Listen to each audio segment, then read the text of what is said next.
of the day, beautiful people. Jamia, hey girl, hey.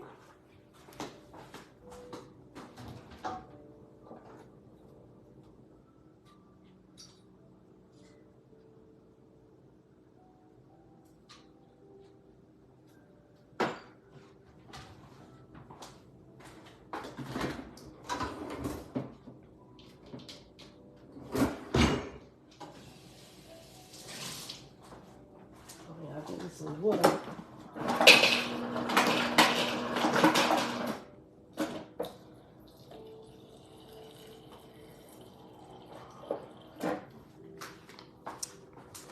All right.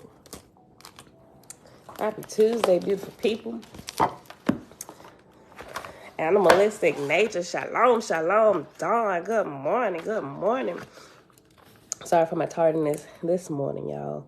Kids up like all night. I had to call my sister. I'm like, girl, what is going around? All of them, at least the 4 small babies and Elijah. Whatever this is going around, they was like up all night, all of them running temperatures and stuff. And I'm half sleeping, getting up. They waking up in the middle of the night. Bella puked all over my truck yesterday. I'm like, oh my God. So me in and out of sleep and stuff, I overslept. So I'm like, oh my gosh. So everything is, everybody's sleeping right now for the most part. I think everybody's temperature is under control. You know, I double checked everybody before I came back down here this morning. But everybody's good. So, and I just took some, I was taking stuff yesterday just to make sure. You know how sometimes you can feel something trying to come on? I was like, yep, nope, ain't got time for this. And I just took some of them think drops. Simply because of the peppermint, it literally just goes through and burn up any kind of mucus or whatever. You can like breathe deep down from your sha-na-na. I just took some of that just a second ago. I feel this whole pepperminty like tornado coming through me. It's crazy, y'all. Yeah, but I don't know. My grandbabies, whatever this is, my grandbabies bought that crap over here this weekend when they came. Everybody was fine. My house rarely ever gets sick. Chuck, the last time I got sick was when I caught COVID. It's been almost 2 years now. Oh my gosh. So yeah. Write this down.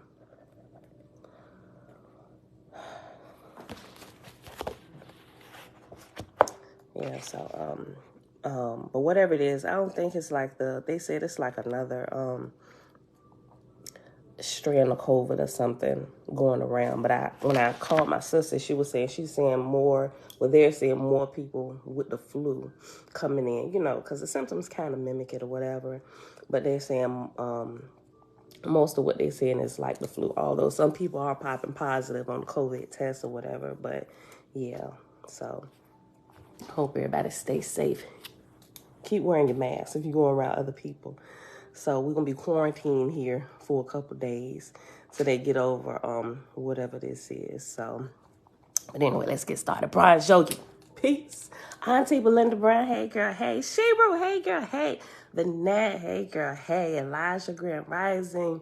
Lavon, blessings. Tabitha, remember, Keon Cooper, y'all, in the chat is Tabitha. She's using her son account.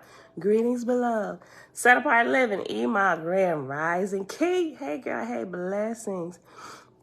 Zakar, Yahoo, shalom, shalom. Your husband believe he has COVID. Listen, let me tell y'all what works. At least the last strand did. And I realized that like the butt end of me being sick.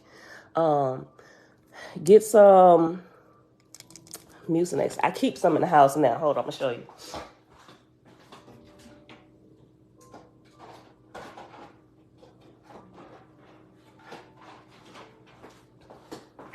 Mucinex has a couple different ones, right? This will help with like the congestion and the mucus. Now I know I be going fully natural, but I'm about to tell you, you're going to juice, but take this in conjunction with it. I ain't giving any kind of medical advice, but I'm just saying, at least what happened, what worked for me. I wish I had known it at the beginning of it. And I did pop 2 of these yesterday too, just in case. You know, I'm like, I ain't got time for the crap. But this, and juice you some citrus fruits, oranges, grapefruits, put some lemon in it too.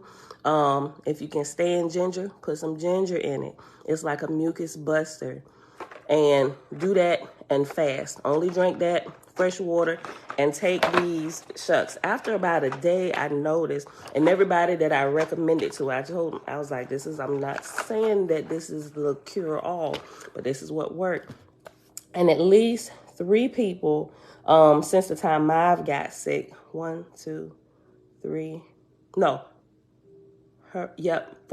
people that I shared with them, taking this and juicing the citrus fruits. Don't eat nothing else. Like, don't eat no food. Like, fast. Drink water. Get that juice, the fresh juice, like freshly squeezed. And take this. You can take this. It's like what? Like 2 every 4 hours. But within 24 hours, you can feel whatever it is breaking up and getting rid of it. In like 2 days, they up moving around again. So that's, it's my recommendation for people with COVID symptoms. That's, and it's still working. Because the most recent person, it's probably about a month ago, like the 4th person that I recommended it to, they said, oh my gosh, this really works. So, but just in case you didn't know. BC, shalom, my deem, shalom, love and light. What's this? Hold on. Oh no, I said hey. Dreadful Cosma, Infinite Rising. All right, beautiful people. So let's get started. You know what? I got to think of 2 new ones because I forgot. I was like, oh, these is good. So Father, we thank you. First of all, let me just thank you for healing properties in nature. Yes, I like that.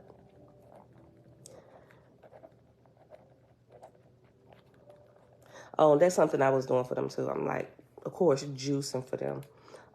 That helps. So, but yeah, it's good to kind of catch things before it get too far. You can keep it under control. Ima said another thing to drink is mullein leaf tea. It will clean your lungs out. That's good. Take notes to that, y'all. Mullein leaf tea. I ain't got none of that. All right, y'all. So let's get started. Page 44, chapter 3 in Owaspi. We're in Book of Ashong, son of Jehovah. Up to this time, the ancient names of the divisions of the lands of the earth had been maintained, and God and his lords, being driven from the place of Horeb, which had gone in dissolution, dwelt part of the time in Waga and part in Jud and Vohu. And God and the Lord had established 3 kingdoms, one in Waga, one in Jud, one in Vohu, and within these kingdoms of heaven there were 200 million of redeemed angels capable of the second resurrection, and 100 million Esians and unlearned apprentices. So remember these places. Jud is what? Hold on. Page 17. I remember the page.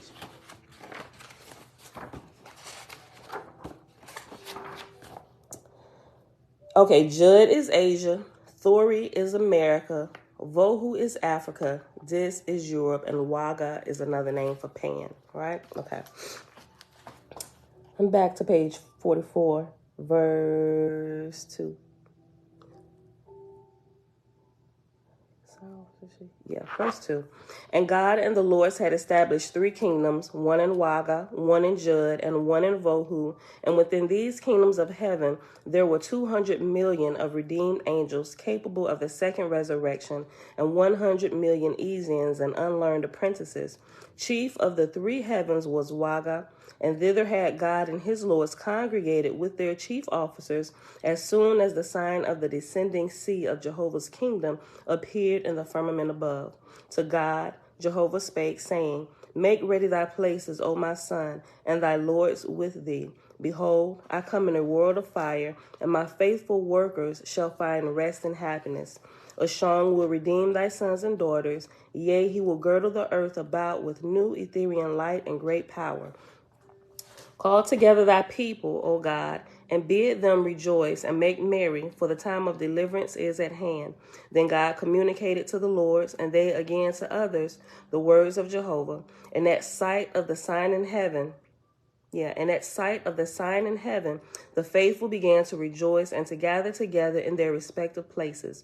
But of the unbelieving angels dwelling on earth and with mortals and other abodes, of whom there were hundreds of millions, this is what happened. They were overcome by the sight of the ship of fire in heaven above, and in fear fled in all directions, and by their great numbers, in the presence of mortals, caused mortals also to fear and flee in search of some secure place. And many of these spirits of darkness came beseechingly to be admitted into the kingdoms of the lords, whither they had been invited for hundreds of years, but would not come. But God and the lords encompassed their places about with walls of light, and would not receive the unbelieving. God said, till such time as Ashong shall arrive, let order be maintained within my kingdoms. So it came to pass that for 6 days and nights, the fear that prevailed on earth and in heaven was such as had never been seen before since the earth was. And God and the lords brought their Esenars out, and they sang and danced before Jehovah. And knowing the approach of Ashong's host, with his musicians and heralds, and the great multitude arrayed in shining raiment, even God and the lords were overcome by the splendor and magnificence.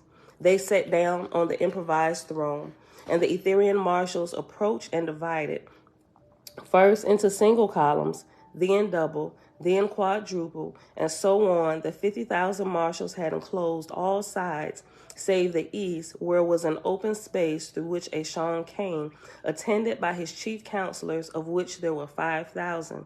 After these came the council of 1,000,000, interbroken here and there with groups of thousands of Esenars, who were chanting hymns of praise to Jehovah and his kingdoms. The lower heaven above the continent of Waga and parts of Jud and Vohu was illuminated by the hosts of Ashong, the like of which had never been in atmosphere before, nor was there any more work being done on earth or in heaven, because of the fear and great stirring up. But now Ashong approached before the throne of God and the lords, saluting with the sign of the second degree of Jehovah, saying, in Jehovah's name and by his power, wisdom, and love, I am come to give you joy. God said, in Jehovah's name, all hail Ashong, chief of Anachron, all hail. And God went forward to the foot of the throne and received Ashong, whereupon the lords came forward, saluting also. The Esenars ceased singing, and Ashong proceeded to the throne and sat thereon. And God took off his own crown and gave it to Ashong, and also gave him the triangle, which was called the heirloom of the heavenly kingdoms of earth, bestowed by command of Jehovah. Verse 14, page 45.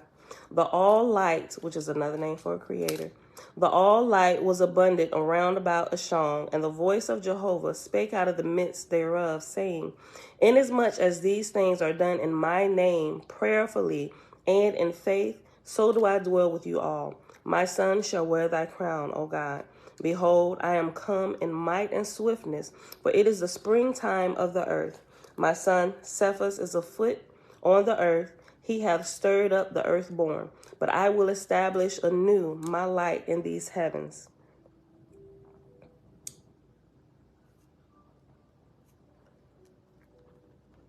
This is interesting. I just thought about the ladies' video on Sunday and everything, when they were talking about the equinox and all that stuff. And it's talking about like the springtime. I'm going to read this again. Behold, verse 15, behold, I am come in might and swiftness, for it is the springtime of the earth. My son Cephas is afoot on the earth. He hath stirred up the earthborn. But I will establish anew my light in these heavens. Have I not said, I bore the seed of everlasting life to the earth? I gave God and his lords to teach mortals and spirits of my glories in the upper heavens. And I commanded that they come up out of the earth. Hold on. And I commanded that they that come up out of the earth should be my God and my Lord and my lords in these realms. Ye were installed by my hand and have done a good work. Think not that I curse because Horeb and Moab are fallen. Knew I not beforehand that these things would be? Behold, I have provided all my works so that man should be forever making new things. Had Horeb stood, there had been no heaven to rebuild on earth in this day. How then could my newborn gods learn?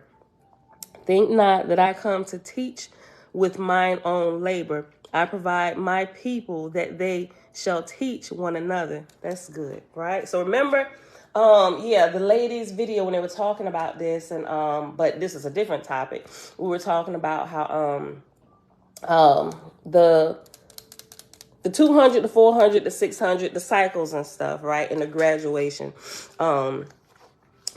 I had made a comment because how I understand it is that the gods, that there are multiple gods in each cycle, and they're like constantly learning. Everybody's forever progressing and learning. So everybody gets up. Well, the different gods that change at 2, 4, 600, so on years. It just depends on what's going on in that particular, what is it, Dan or Danha?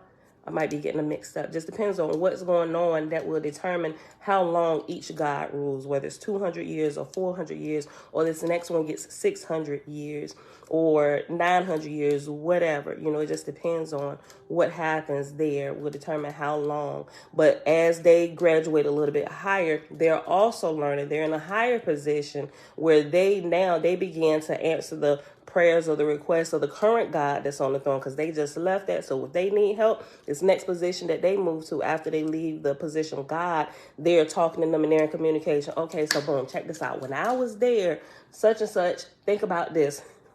So they still learning. They're working with one another as everybody rise. That's what I thought about. Miss Hannah, shalom, shalom. Could the triangle be the pyramid like the ones on the earth? Elijah said. It's possible. Anita, greetings. It's possible. I thought about that, and this talks about the pyramids, but I don't know. I don't know. It could be. It could. You know, when this first, I forget which page before I start flipping back, but when it first, I want to say, it's in the Book of Jehovah where we first saw the triangle. I think that's the first time. And I don't think I made an asterisk so I can go right to it where it was. It'll take me a little while. But it explained. But it could. You know how sometimes some things, it has like multiple multiple revelations for it. And I don't see why not. But don't quote me on that. Don't quote me on it. Okay, so let me go back. Oh, something caught my eye. On page 11, in the Book of Jehovah, we was just talking about it. It's talking about the rankings of the gods. Chapter 7, Book of Jehovah. And it's going through like the gods, the chiefs, and the okay, and the time of my harvest shall be according to each Dan. Okay, it was Dan, which is 2. I was thinking Dan or Dan Ha. Each Dan, which is 200 years, 400 years, 600 years, and 500 years. And these shall be called my lesser cycles, because they are the times of the tables of prophecy which I give unto my servants. Let's see. Okay.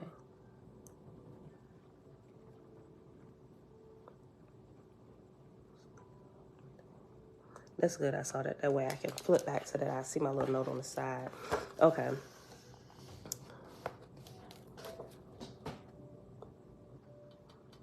The triangle is worn around the neck. Yeah.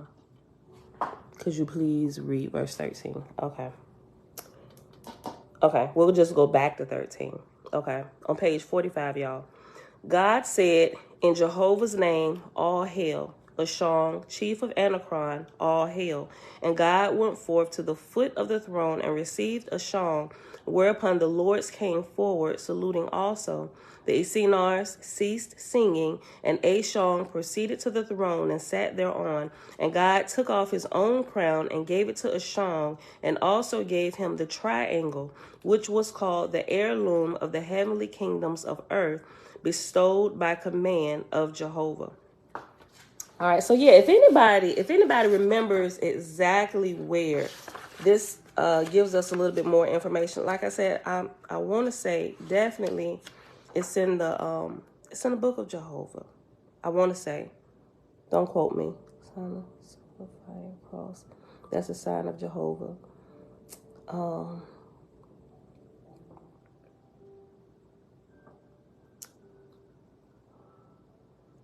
Corporal.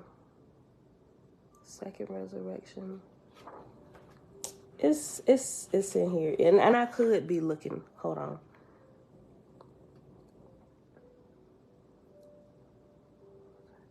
Oh, page 31. Okay, hold on. Let me put triangle.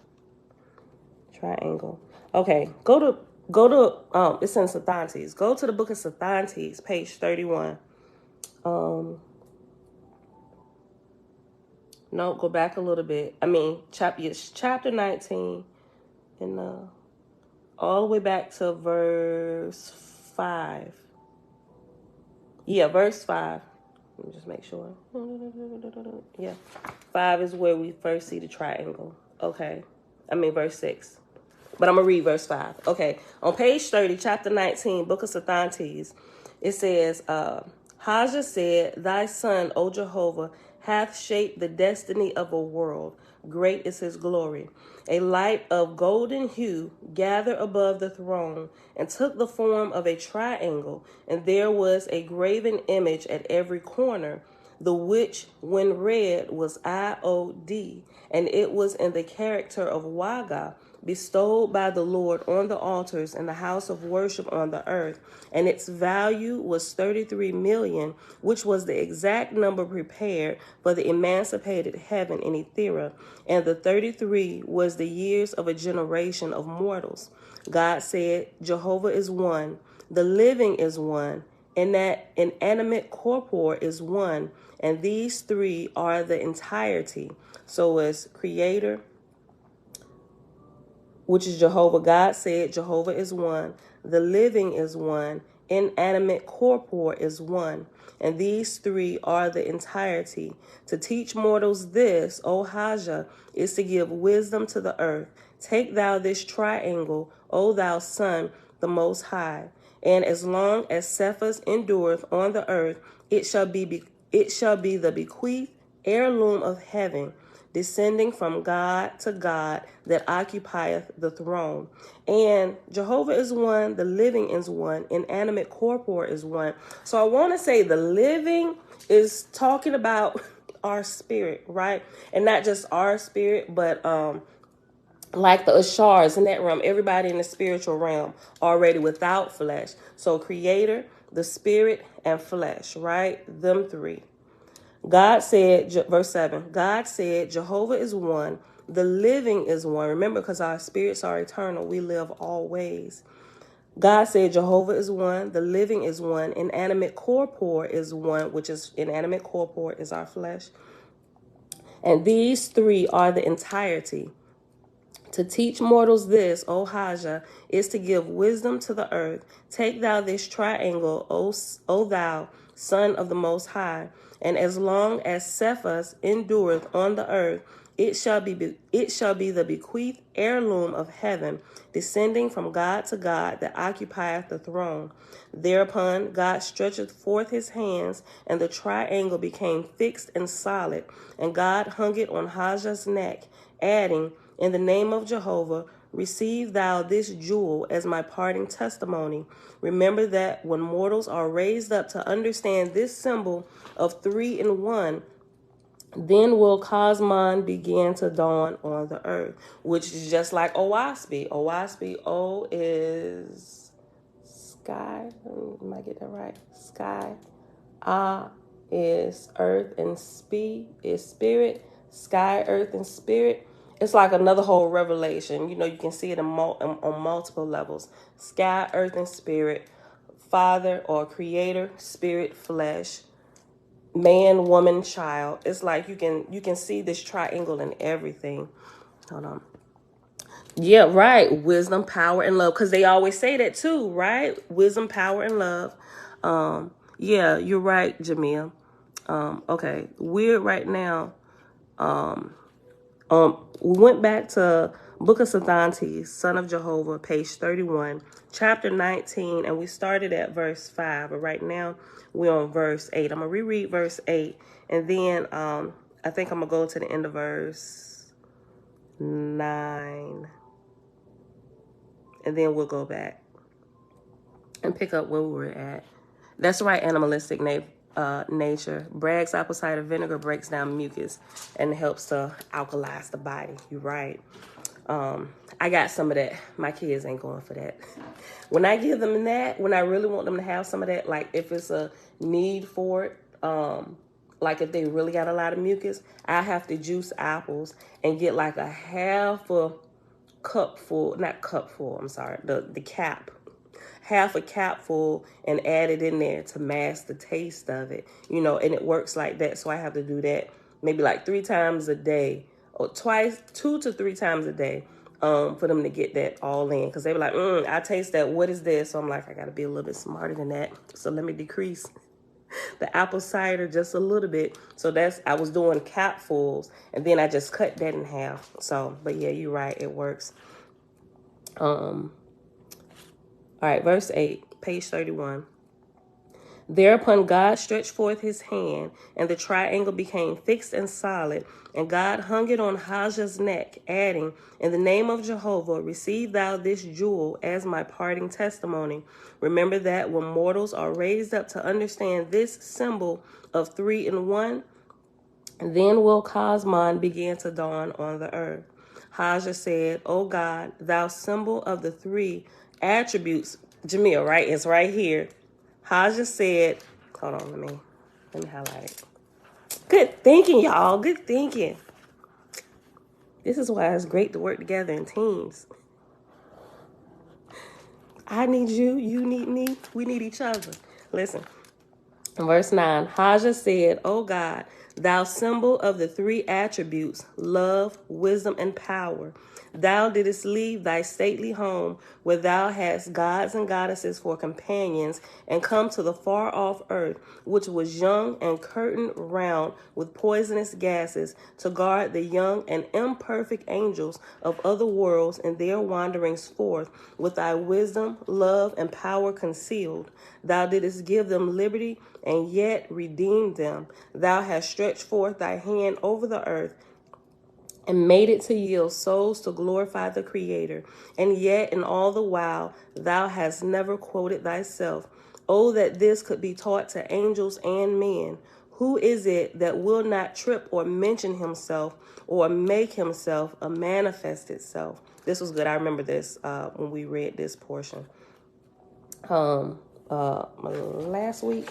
Yeah, we read through that part, I think, early last week.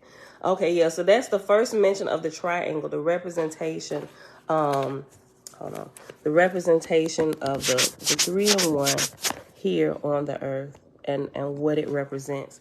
Which, now that I'm reading this, especially in verse 9 where it says, Thou didst leave thy stately home, where thou hadst gods and goddesses for companions, and come to the far-off earth, which was young and curtained round about with poisonous gases, to guard the young and imperfect angels of other worlds in their wanderings forth, and with thy wisdom, love, and power concealed.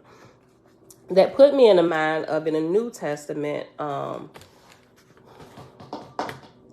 not, you know what, you don't see this. You just hear pastors saying this, or some teachers, but there's not a specific place, now that I think about it, in the New Testament where, because you know how they trying to explain the cross, right? And they say, well, God came down from his throne and he came down and walked amongst men. That whole thing right there. This right here puts me in the mind of that, but we clearly know that it's not creator that left his throne. And if a God did leave off his throne, which we see, right, does happen, especially when something is about to take place, they put a proxy in place, a sub God, and they sit on the throne, and they actually leave their throne and they travel about all the earth to see what's going on, taking note and stuff, so that kind of put me in the mind of that.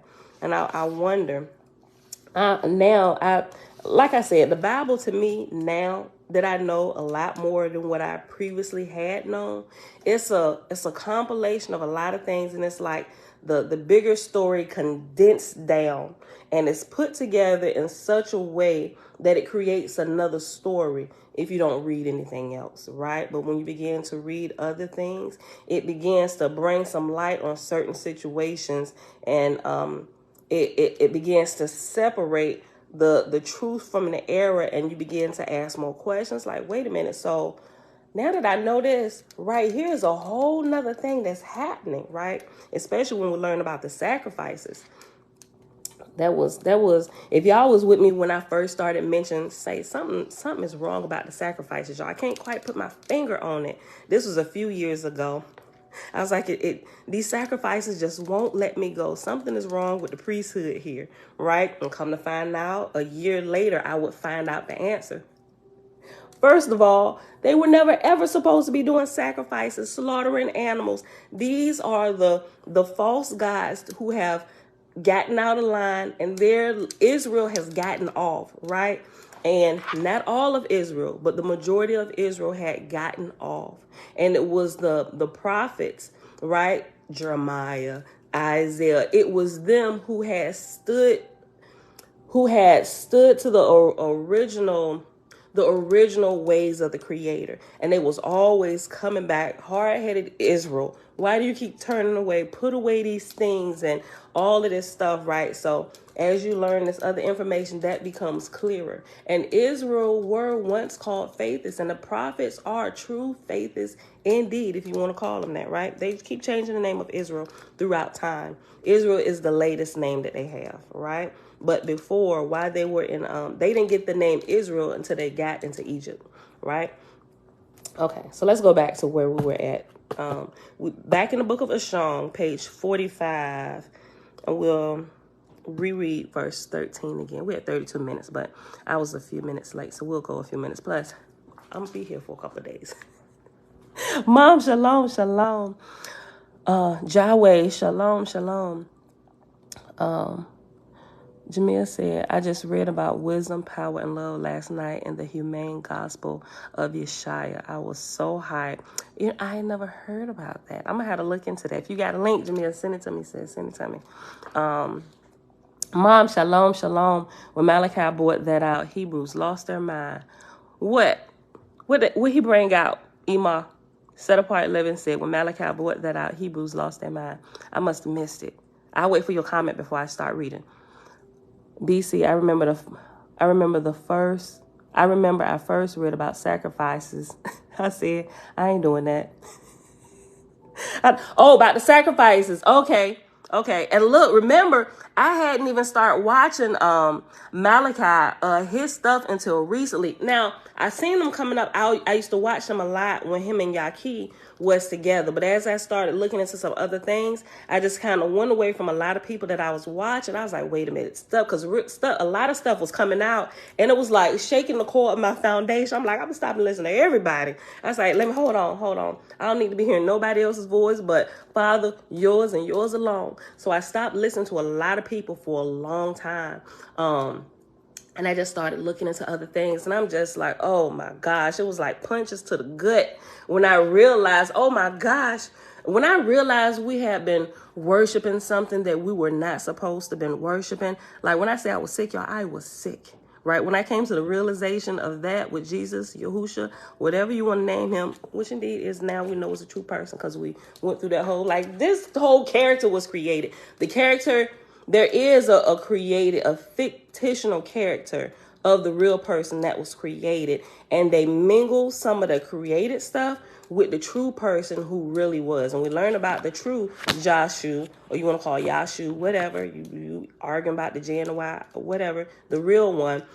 We get the real story about him in here, which lines up with what we find in the Essenes gospel, right? The Essenes gospel of peace, right? It's just when you get more information, you're able to rightly divide truth from error.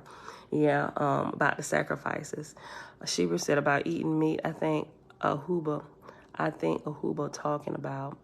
Oh, okay. Yeah, she did. Yeah, she said the sacrifices. Yo, it is. Listen, I'm telling you, if you go through the Bible, I tested it. If you go through the Bible and you remove everything sacrifice, you can pretty much almost have to do away with the priesthood altogether, which most Hebrews don't think is blasphemy, right? But that priesthood, you get a whole nother different understanding of what this priesthood was truly doing to Israel. And it really started kicking in when I went plant-based. Because now with some things, it's like, okay, especially on Passover, when you got to eat a little bit of lamb. And I gave y'all this story. I had to call my uncle. I said, so what are y'all doing about the lamb? Because he had already stopped eating meat. He had already stopped eating meat. And even on Passover, he said he was not. And at first I was like, well, ooh, isn't that kind of like breaking some kind of law towards the Creator? And he was saying he's not going to violate his body for something that could possibly not be from the Creator. He said, because if you look at it naturally, it don't matter what way you put it. Meat destroys the body. I said, so you're not going to eat the lamb? He said, no, I'm not going to put that in my body anymore. I was like, we can do that and not get in trouble? He was like, yeah, he said, I mean, I ain't telling you what to do, but he said, I'm not eating it anymore. And at that time when I had this conversation with him, Nene, shalom, sis, I was like really struggling with that, because at that time we was like religiously following all the feast days, Passover and everything. And I told you, it just kind of came to a head where I started getting frustrated. I'm like, Father, this seemed like we kind of going back into the bondage of Christianity, trying to keep these things like to the T like this, And as I was doing that, when I was teaching the children, because it was them. And sometimes you may think you have rebellious children, but children can teach you a lot if you pay attention to them, right? So trying to teach them how to do this and why we got to do this, And so then I was like, okay, don't just do it because it's Passover. Do this, get all the stuff with yeast in and get it out the house. So as I began to explain to him, I said, this kind of represents us searching ourselves inwardly for a hidden sin in our life. And we have to be ever so careful, because sometimes we can think we got all of it out and one day, oh man, we thought that was gone. So me explaining this like this, and then I started to get frustrated as Passovers continued to go on and different things. I was like, Father, hold up. I was like, wait a minute. He said, Pam, calm down.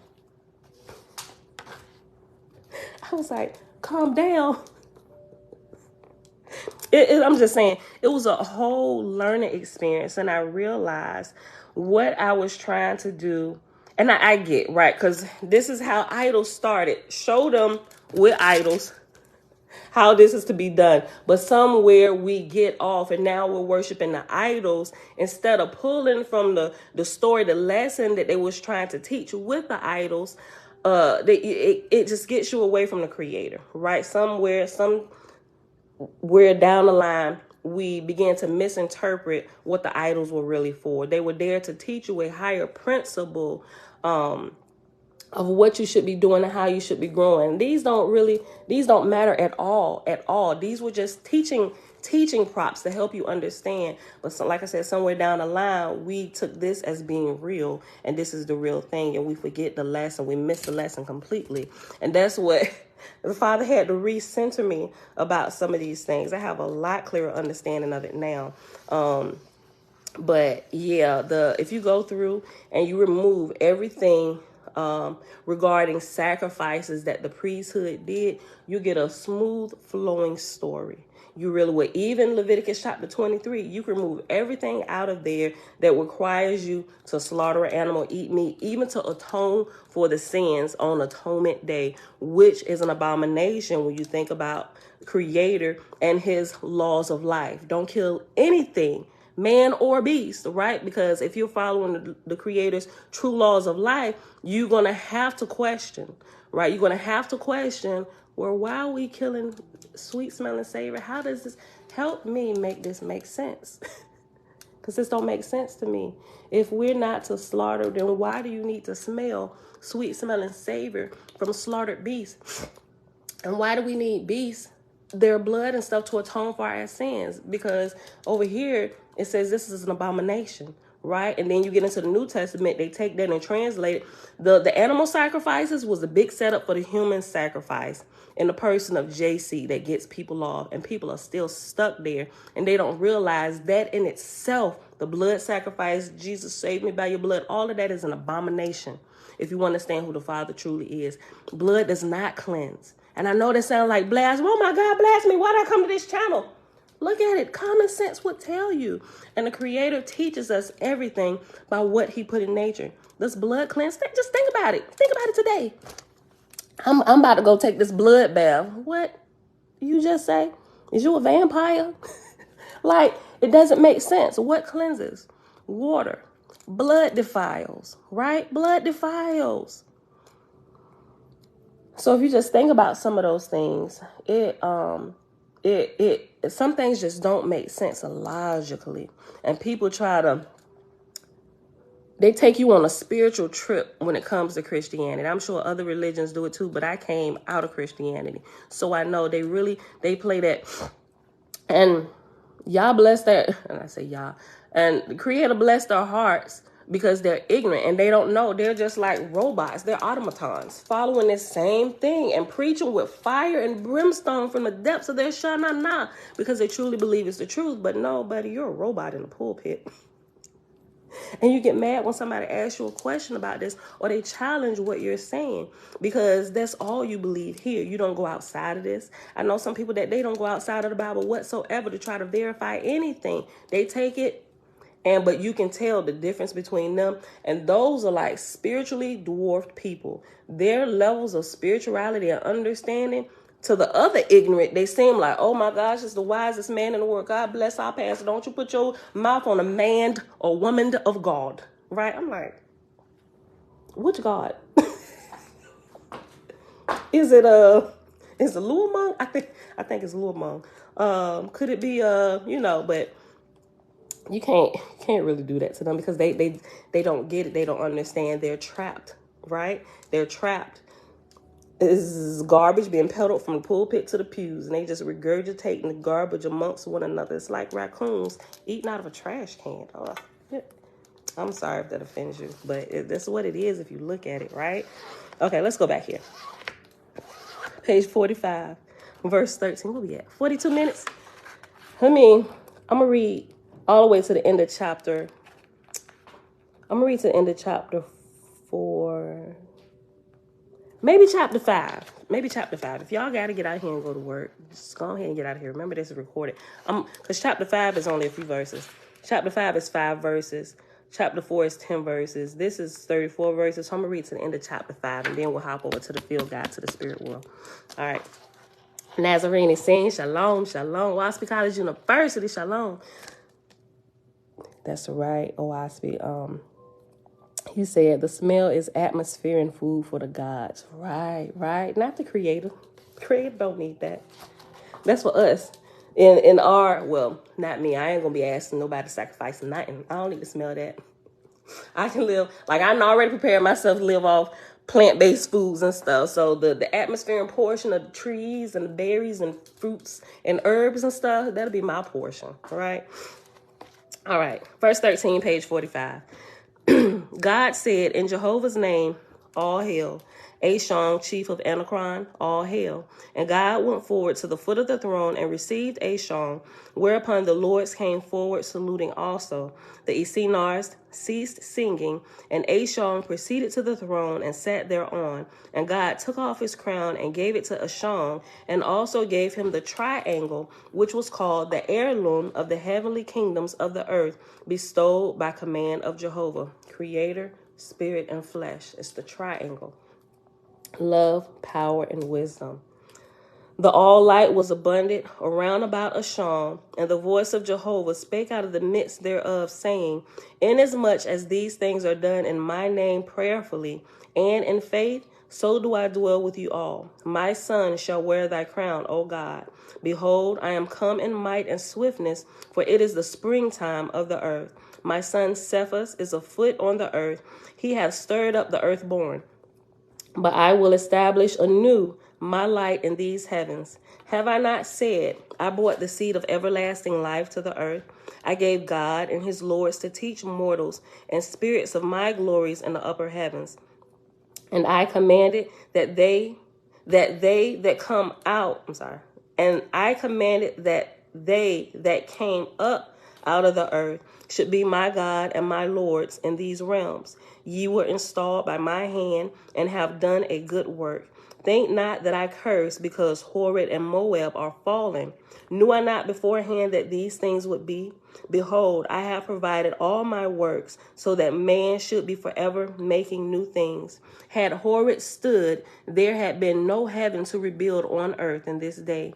How then could my newborn gods learn? Think not that I come to teach with mine own labor. I provide my people that they shall teach one another. What is so conceited as man, and yet I bring him into life, the dumbest of animals. Man prideth himself in his power and wisdom. I send the drought, and after drought is reference number 2, and 2 at the bottom says drouth, Drouth. Man prideth himself in his power and wisdom. I send the drought, the rains and the winds, the weakest of my members, and they show man he is nothing. Wow, listen. The Father said, rains and winds are the weakest of his members, and my is in capital letters. Well, the capital M, lowercase y. Man prideth himself in his power and wisdom. I send the drought, the rains, and the winds, the weakest of my members, and they show man he is nothing. So also do my gods and lords of the lower heaven become conceited of their power and wisdom, but a turn of a word, and their heavens fall. Thousands of millions of souls turn from order and high estate into confusion and anarchy. Thus do I confound men and angels, and in their seeming misery lay the foundation for everlasting good. The voice ceased. That whole verse is amazing. I never really paid attention to it like I just did. I'm going to read it again. Listen. He said, just kind of sum it up, in your highest wisdom, you still are wanting a lot. He said, I confound man and angels. Listen to this. He said, the weakest parts of me, drought, rain, and winds, they cause you to be nothing. Like they will take you, the weakest parts of me take you out. Enough rains will cause you to not be living anymore, at least in your flesh. Kevin, shalom, shalom. Interesting that most smoked foods have a label of savory. That is interesting. Ooh, Kevin, that's good. Ooh, that's good. The sweet smelling savor. Roast the meat on the fire. That's good. Yes, the smell was pleasant to them. I guess they also like the smell of money, tithing. Ooh, I guess so. I wish I had that little button. Malachi started it. Selah got the little tune going. Chestnuts roasting on an open fire. That would have been great to press right there. Listen. Okay, verse 18, page 45. What is so conceited as man, and yet I bring him into life, the dumbest of animals. Man prideth himself in his power and wisdom. I send the drought, the rains, and the winds, the weakest of my members, and they show man he is nothing. So also do my gods and lords of the lower heaven become conceited of their power and wisdom, but a turn of a word, and their heavens fall. Thousands of millions of souls turn from order and high estate into confusion and anarchy. Thus do I confound men and angels, and in their seeming misery lay the foundation for everlasting good. The voice ceased, right? And everything that But I think about the scripture in Genesis where it says everything that was meant for your bad is turned around for your good. Thus do I confound men and angels, and in their seeming misery lay the foundation for an everlasting good. The voice ceased. Verse 19, page 45. Shong said, in the name of Jehovah, I announce my presence over earth and the lower heaven. The marshal said, all hail, Ashong, God of heaven and earth. Proclaim him in Jehovah's name. Hardly had these words gone forth when the entire host enjoined in proclaiming, all hail, O God, Son of Jehovah. Ashong, now God, said, thy crown shall be my crown, for under this shall Jehovah's power triumph. Otherwise, people would say, behold, there is no virtue in Jehovah's crowns. So he placed it on his head and rose up and saluted the retired God and lords, saying to them, I have a place for ye, and it is called Yeshua. Remember, we learned about Yeshua yesterday. It is a place of salvation that the Ashars retire to, and the gods, when they come off of duty, so to speak, right? A little bit of R&R, rest and relaxation, right? Because after dealing with some of y'all regents, the Ashars like, I need Yeshua. I need salvation. Take me to the place that is higher than I. Look, hold on. Verse 23. I have a place for ye, and it is called Yeshua. Retire thither with my proper officers, and partake of rest and the freedom of the place until I come also. But the retired God and lords said, we pray thee, put us to labor. Whereupon God, Ashong, said, Jehovah's sons must not be humiliated. How then can ye labor under me? Were ye not Jehovah's God and lords? He said, listen, y'all just came off the throne. Like, y'all can't come under me. Y'all was just like, I'm God now. It's a new cycle. Y'all go ahead and go up, because I'm going to need to be asking y'all some questions. Look. They're worshiping the lodge, Kevin. Look. This gets deep. It's like, it's a whole lot of twist and plot turns in the history of Israel and what was happening.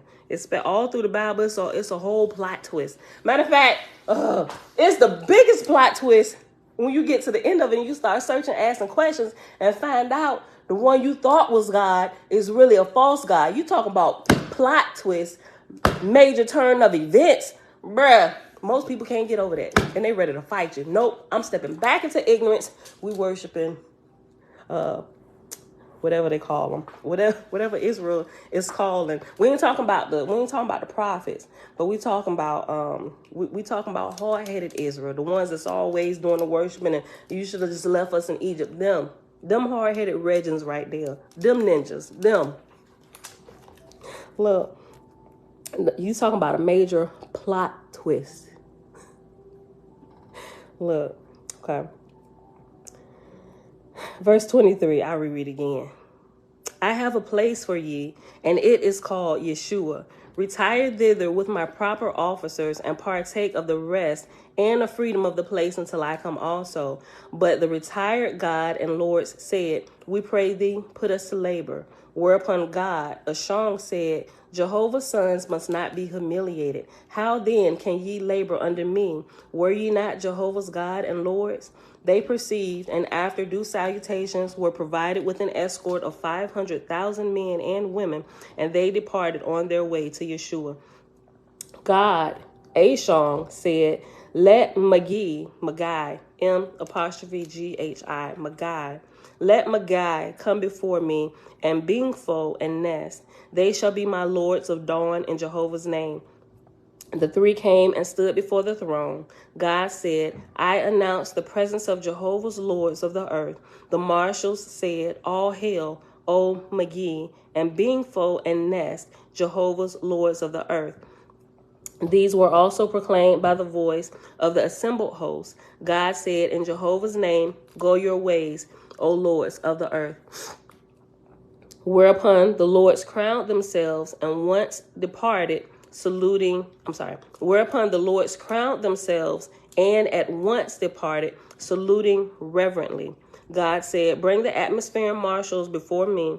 They were brought and stationed in front of the throne. God said, glory be to thee, O Jehovah.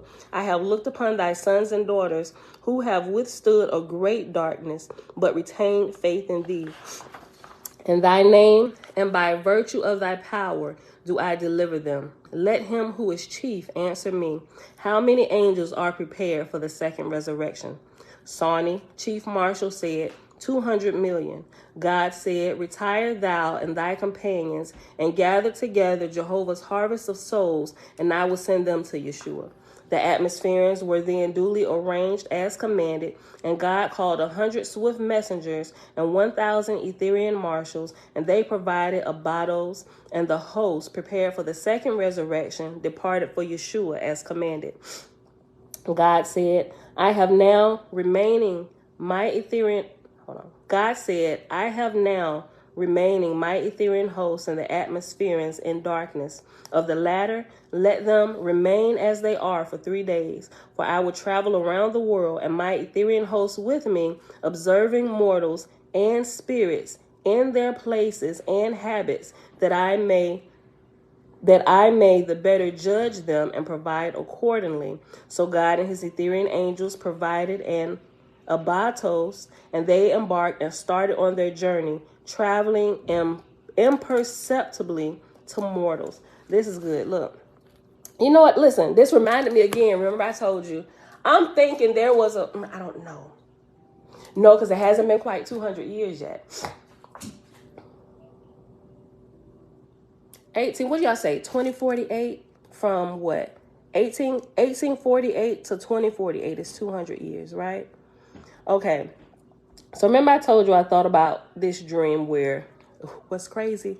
Remember I explained this to you before? I had even learned about like the triangle or whatever, right?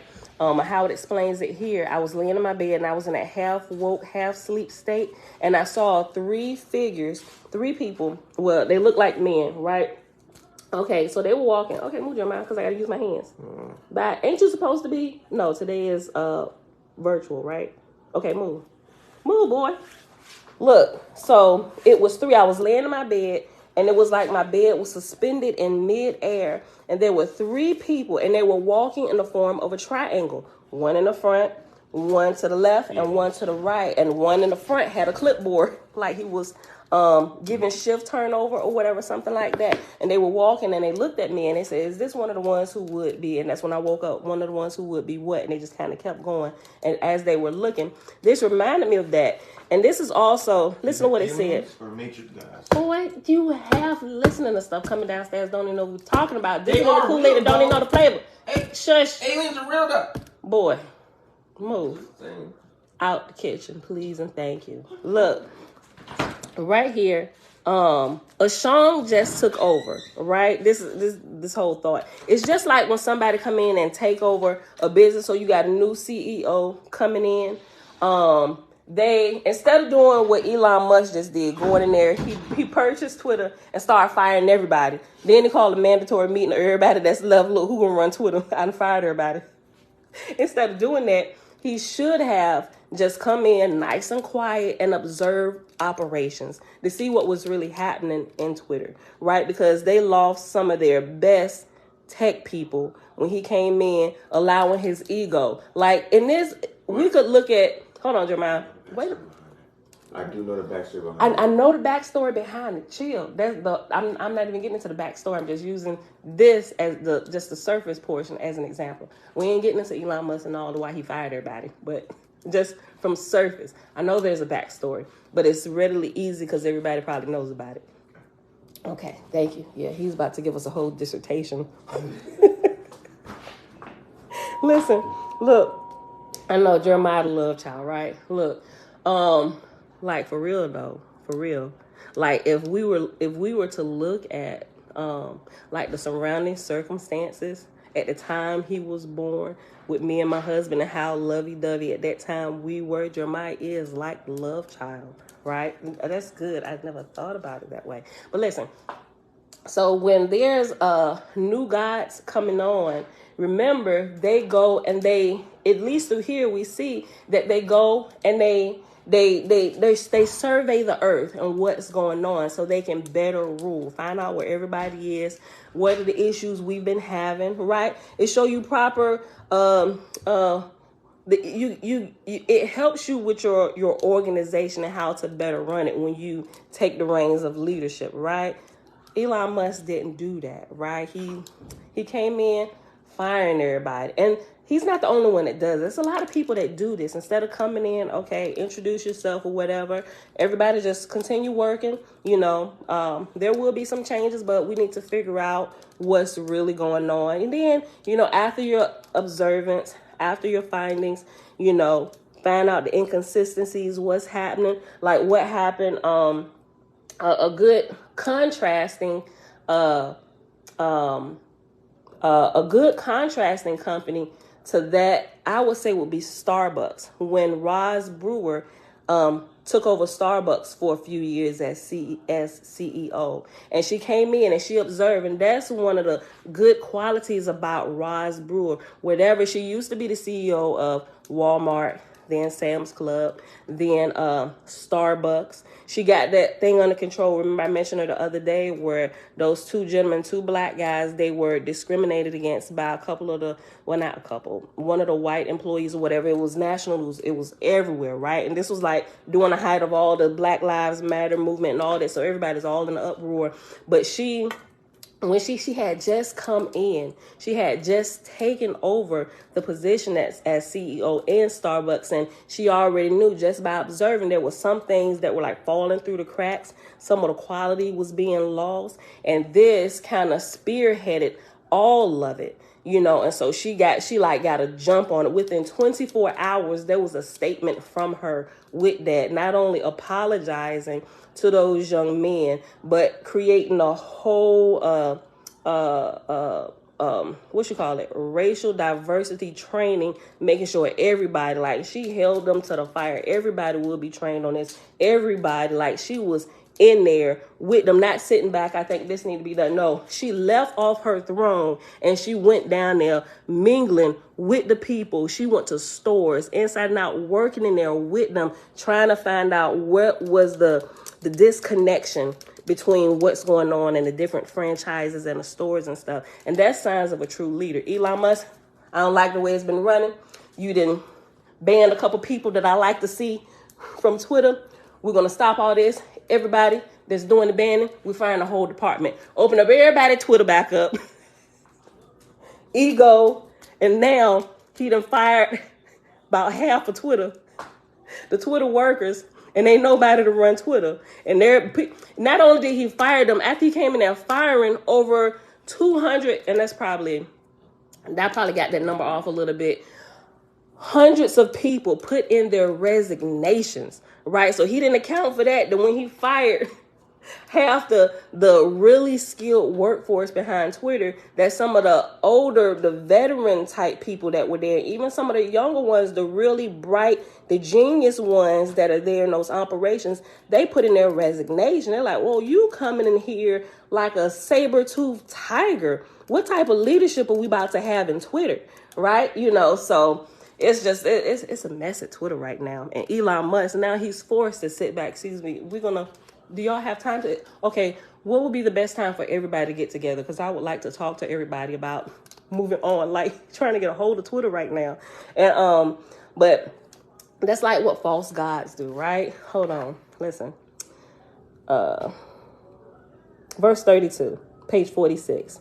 The atmospheres were then duly arranged as commanded, and God called 100 swift messengers and 1,000 Ethereal marshals, and they provided abatos, and the host, prepared for the second resurrection, departed for Yeshua as commanded. God said, I have now remaining my Ethereal hosts and the atmospheres in darkness of the latter. Let them remain as they are for 3 days, for I will travel around the world, and my Ethereal hosts with me, observing mortals and spirits in their places and habits, that I may the better judge them and provide accordingly. And that's how we start talking about Elon Musk. Right? You got to go in there first and just observe what's happening before you can bring any kind of solutions or what you think might be solutions, because what you think might be solutions might actually add to the problem because you don't realize there's a deeper problem and it's not right here. Although this is like on Front Street, that's not where the problem is at. That is just symptoms of a deeper problem. But this problem starts all the way over there. That's where you got to go. Over there. That's the problem. Right? Look, of the latter, let them remain as they are for 3 days, for I will travel around about the world, and my Ethereal host with me, observing mortals and spirits in their places and habits, that I may the better judge them and provide accordingly. So God and his Ethereal angels provided the Abados, and they embarked and started on their journey, traveling imperceptibly to mortals. Okay, we had an hour. I'll go ahead and read these next 15 verses. It's 10 and 4 and 5 and chapter 5. Most of them would threaten to leave anyway. They probably was. When they heard Musk was coming, they was like, what? No, the guy that's getting everybody, he's selling the guy that's selling moon tickets to everybody. And some people actually bought these tickets to the moon. No, I'm sorry, not the moon, to Mars. The guys who selling Mars tickets, billions of dollars for Mars tickets. You taking everybody? Apparently, you what you trying to tell us is that you don't like people, right? And you made these Mars flight tickets $20 billion. Maybe a good handful of people in the world can afford some tickets on this rocket to Mars. What you telling us by this and pricing everybody out is that you don't really like people. No. Y'all seen that movie, Don't Look Up? It's got to be one of the dumbest movies. Not dumb. It was funny, but it was dumb funny. And when I thought about him, y'all gotta watch it. hold on, Don't Look Up. Dude said, she asked the lady asked, he said, how do I die? He was like, this dude was like Elon Musk. Maybe, yeah, I say he's kind of like maybe not Elon Musk, but a really prideful, full of ego and everything. And his little technology and stuff was supposed to be like super, super amazing, where nobody was even on his level. So much so that when people came and talked to him, he never even looked his eyes up. Yeah, no, I can't come. Yep, I got, this. Yeah, so the whole movie, his eyes pretty much down in his technology and stuff, and he also is selling Mars tickets to get off the Earth, because the Earth gonna be no more pretty soon. And the whole gist of the movie is that the world is being they're pretty much put in a trance, and they're taught not to look up at what's really going on around them. It's like a deeper spiritual side of that. If you watch it, it's dumb. If you can get through it, you can see like a message kind of emerging from it, where it's really just the gist of the movie is that the whole world is sleeping and nobody's looking up, right? Nobody's looking up to see what's really happening, and we're on a crash course. Look at the generations and how they're, that was the at least what I pulled from it. But I just thought about when she had asked how she was going to die. I was going to joke and say that Elon Musk was going to die by Bronx-to-Rock. But I didn't want to say that. I don't want to wish death on nobody. But it was funny because she said a Bronx-to-Rock, because this was his super amazing technology that is able to spit out futures and what's going to happen here, here, and here. And so she asked, she said, well, how am I going to die? Do you know? Yeah, we know. She said, I want to know. No, I don't want to. Yeah. How am I going to die? And I'm just kind of summing it up a little bit. He said, well, you die by Bronx-to-Rock, but we don't really know what that means yet. And so when you get to the end of the movie, if you remember that conversation, you will get it when it happens. And then he said, oh, everybody, this is a Bronx-to-Rock. It's funny. Y'all may not watch it, but it was funny. It was dumb, but it was good. But it may be too dumb for some people. But watch it if you get a chance. not mandatory. Oh, what we at? Hour 9 minutes. Look, he moves his eyes like a cyborg. You don't dislike him. And he's a really smart guy. He really is.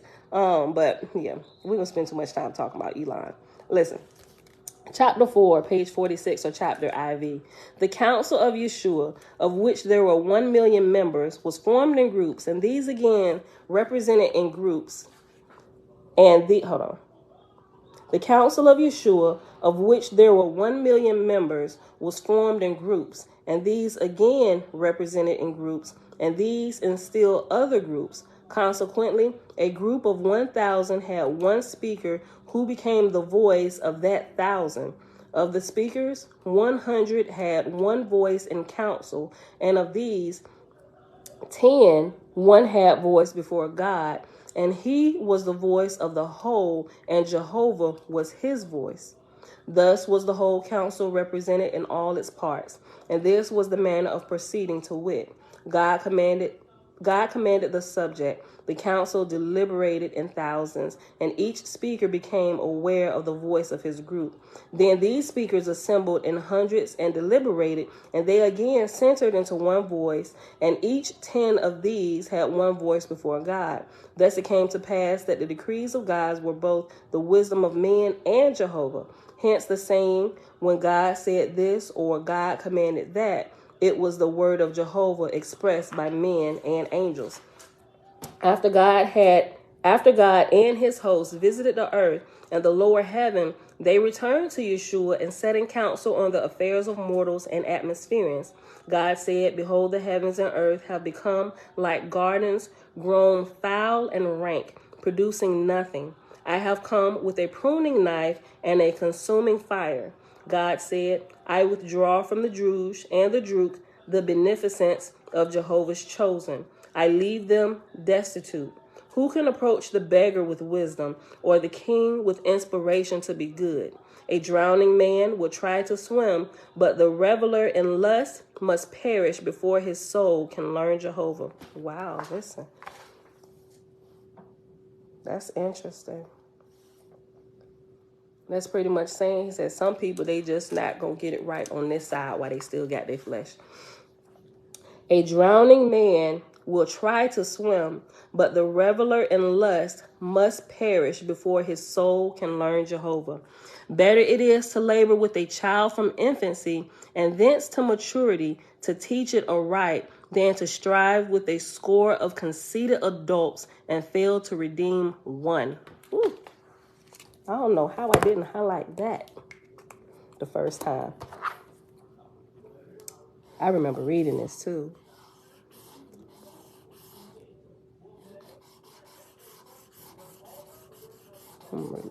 That whole verse. I'm going to read that again. I wasn't even done with the verse 6. Better it is to labor with a child from infancy and thence to maturity to teach it aright than to strive with a score of conceited adults and fail to redeem one. Who is the mocker of charity more than they that give to such as can help themselves but will not? Wisdom and uprightness of heart are but bread. Preach not to unwelcome ears. Are sermons of wisdom to be forced into men's souls? Bless Jehovah. He made hunger, and so men love bread. Without hunger, they would not eat. A wise God driveth home to man's understanding his helplessness in spirit when Jehovah is denied. I like that too. Verse 8. Pursue the earth, O my beloved, bring hence all light. Pursue the lower heaven of the earth also, bring hence all light. I will leave the earth and heaven in darkness 1 whole year. They shall cry out their conceit in the wind. They shall cry out their conceit in the dumb wind shall fail. I'm read again. I'm read the whole verse. Pursue the earth, O my beloved, bring hence all light. Pursue the lower earth, pursue the lower heaven of the earth also, bring hence all light. I will leave the earth and heaven in darkness 1 whole year. They shall cry out their conceit, and the dumb wind shall fail. Have not the spirits of heaven despoiled Horeb and Moab? Do not evil spirits and evil men say, behold, there is enough, let us divide. But they produce not. They are devourers, living on others' substance. The great spirit made man to exert. By exertion groweth he in wisdom and strength. They seek ease and comfort. Helpless and more helpless they fall. They are on the road to everlasting destruction. Happy is the God who can arouse them. Ooh, that's good. Happy is the God who can arouse them, and not just the gods. Those of us here on earth who seem to go through this same thing. A good example would be with older children. Happy are the parents who can arouse the older children to get out there and get their own. Chapter 5, and this is 5 verses, and then we're going to hop over here to the field guide, to the spirit world. God said, blessed is the surgeon's knife. Its burn is the capital of health regained. But yet a fool will cry out, hold, enough, thou inflictor of pain. Let me read that again. God said, blessed is the surgeon's knife. Its burn is the capital of health regained. That's good. That's good. God said, blessed is the surgeon's knife. Its burn is the capital of health regained. But yet a fool will cry out, hold, enough, thou inflictor of pain. This reminds me of the scripture in the New Testament where it talks about the double-edged sword, right? A double-edged sword, and a surgeon literally does hold a double-edged sword, right? The first comes and it cuts, right? And then it comes back. The other side is healing, right? Because you can take that same sword or needle point sharpness or whatever and come back and sew you back up. Like the first, we got to cut it. We got to get all the infection out. We got to fix what's going on the inside, right? And then we'll come back with another sharp point. May not be the sword. You get it. When they sew you up, they use a needle, not another cutting knife, right? But y'all get what I'm trying to say, right? They come back. That's why they gotta put you on anesthesia or put some numbing topical, depending on what type of surgery it is, right? Because if they didn't, you would be that fool crying out, talking about hold, enough, thou inflictor of pain. Bruh, I'm trying to heal you. I know it hurt, but if I can't leave you like this, look, that's good. God said, blessed is the surgeon's knife. Its burn is the capital of health regained. But yet a fool will cry out, hold, enough, thou inflictor of pain.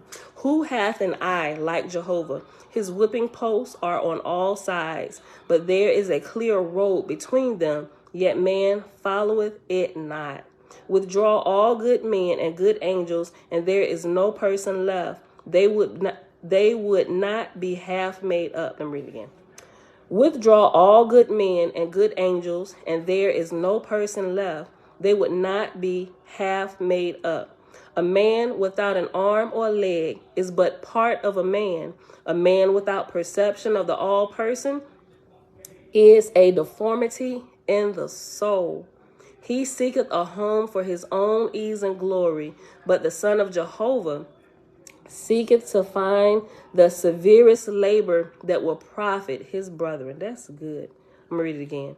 Withdraw all good men and good angels, and there is no person left. They would not be half made up. A man without an arm or a leg is but part of a man. A man without perception of the all person or creator, the all light, the ever present. A man without perception of the all person is a deformity in soul. He seeketh a home for his own ease and glory, but the Son of Jehovah seeketh to find the severest labor that will profit his brethren. Yeshua shall be my homestead. Hither will I bring the fruit of heaven below. Hither build my training schools. 7 years shall be my service, and they shall learn the ways of Ethera. Build me a house of brotherhood and fill it with willing pupils sworn to labor, and I will make them gods and lords with power and wisdom. Behold, a man maketh a factory and turneth out fabric for sale. I make a college, and I turn out sons and daughters of Jehovah to give away. Ooh! I like that. That's good.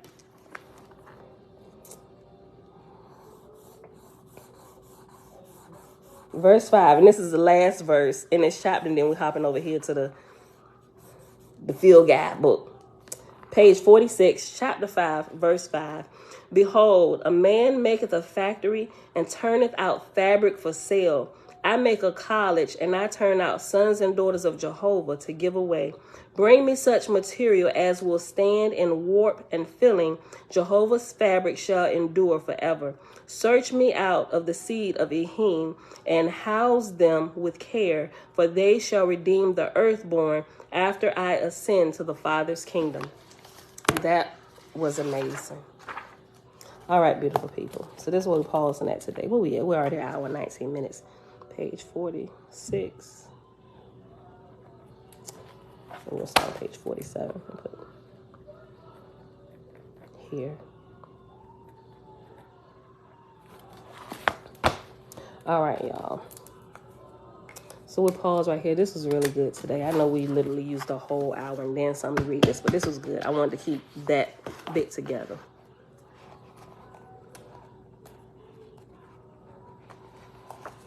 That's good, Kevin. Yeah. All right, y'all. Page 113 is where we pause after that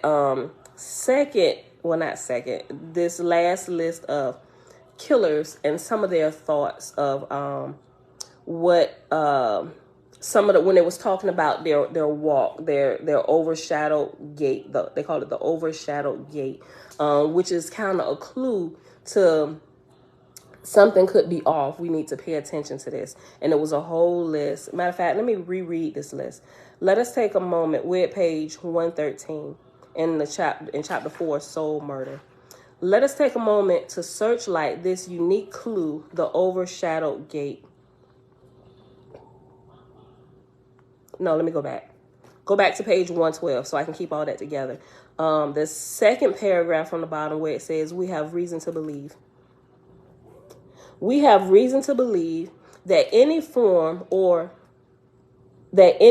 of spirit control may affect the organism, limbs in particular. A poltergeist focal agent, age 16, is found to have a, quote, funny walk, end quote. And back in the day, when home seances were popular, quote, sitters, end quote, for physical phenomena and PK, psychokinesis, sometimes reacted with spasmodic jerks of the limbs. The jerking, it was believed, was caused by a reaction in their bodies. The sitters now harnessed as hosts for the materialization. And the same sort of spasms are noticeable among psychopaths. Coincidence? I don't think so. For example, something was wrong with the shoemaker's walk. His unsteady, quote, shuffling, end quote. Quote, he walked with strange, jerky movements, end quote. Schreiber, 1984, page 323 and 371. Let us take a moment to searchlight this unique clue, the overshadowed gate. Richard Chase, quote, the vampire of Sacramento, end quote, moved, quote, unsteadily from place to place, shuffling and dragging one foot, end quote. Markman and Bosco, 1989, page 188 and 170. Cho, the Virginia Tech shooter, 2007, had undiagnosable trouble with his legs. One girlfriend of Fred Cole, compulsive rapist, noticed, quote, the slight ungainliness in his rolling walk, end quote. Olson, 1983, page 71. California's notorious Zodiac lumbered along, quote, like a bear, end quote. John List, familicide, had a, quote, bouncy, awkward gait, end quote. Sharkey, 1990, page 288. Jeff McDonald, also familicide, quote, shuffled like an old man, end quote. McGinnis, 1983, page 376. Melvin Reese, Maryland aerial serial killer, 9 victims, had a, quote, strange gait, end quote. He waddled like a duck. Timothy McVeigh had an, quote, awkward strut, end quote.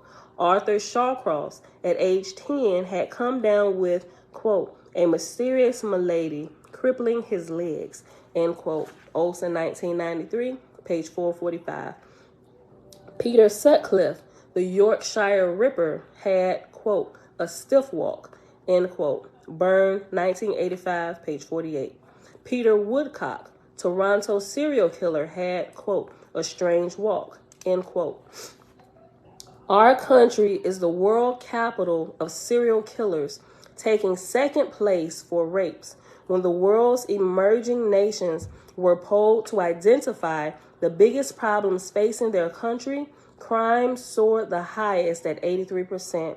Dr. Arthur Gurdam, a British psychiatrist with decades of experience treating the neurotic, the psychotic, the obsessed, and possessed, spoke openly of the, quote, enormous increase in acts of senseless violence as we wade through the wreckage of civilization, end quote.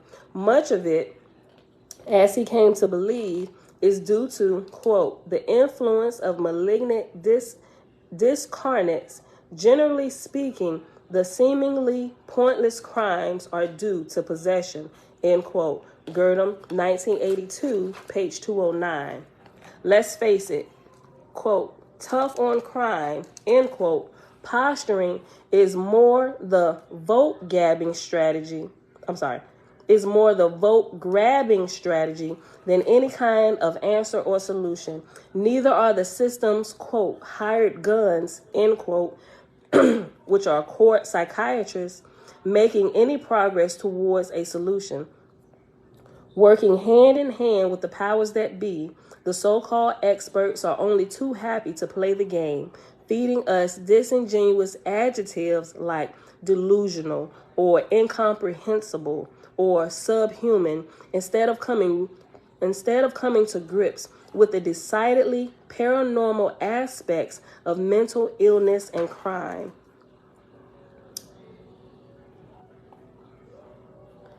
It costs, after all, a great deal more to care for mentally ill prisoners than, quote, healthy, sane, end quote, ones. But calling rabid crime and, quote, ultimately unexplainable evil, end quote, Douglas and O'Shaker, 2000, page 464, is equivocation to the first order. It is only unexplainable when we refuse to explore factor X. And that's what they don't want to do. They think it's going to get out of control. We can keep our thumb on it right here. Just put them all over there in the insane asylum, give them drugs. Soul murders start at home. And that's strong medicine for any of us. Whew. That might be our title. Soul murders start at home, and that's strong medicine for any of us. But leave psyche out of the picture, and we'll keep spinning our wheels, spinning yarns about the human mind that suit the status quo and enabling nothing but a self-serving agenda. Quote, the denial of the existence of spirit beings could have serious consequences, end quote. Dave Hunt and T.A. McMahon, The New Spirituality. And this is like the last paragraph here in this chapter. Having once planned an entire, quote, PSI crime, end quote, I find myself swamped with material too copious for a single chapter. Lists and tables have helped me to compress some of these observations and main ideas, yet so much more remains to be discussed. We have only skimmed the surface of parenting and toxic households. Other issues and problems may be just as critical. A significant portion of serial killers, Ramirez, Sutcliffe, Berkowitz, Gacy, Bianchi, Hoffman, Jean, and others, underwent excessive exposure to the dead as young men in cemeteries, mortuaries, and the like. This is taken up in Appendix B. In addition, Appendix C covers the all-important role of early trauma, especially head trauma, in the unleashing of madness and mayhem.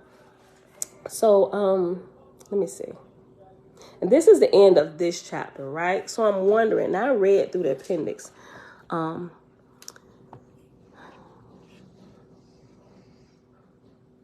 I like that, Elijah.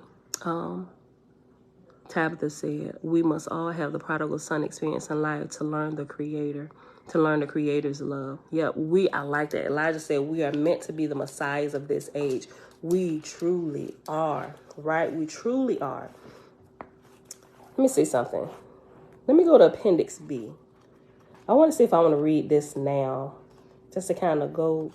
Hold on.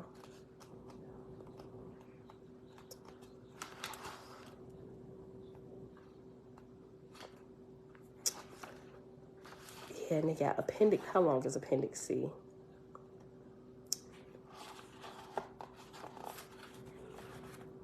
Maybe we'll read. Let me read Appendix. Okay, listen, she said, we have only skimmed the surface of parenting and toxic households.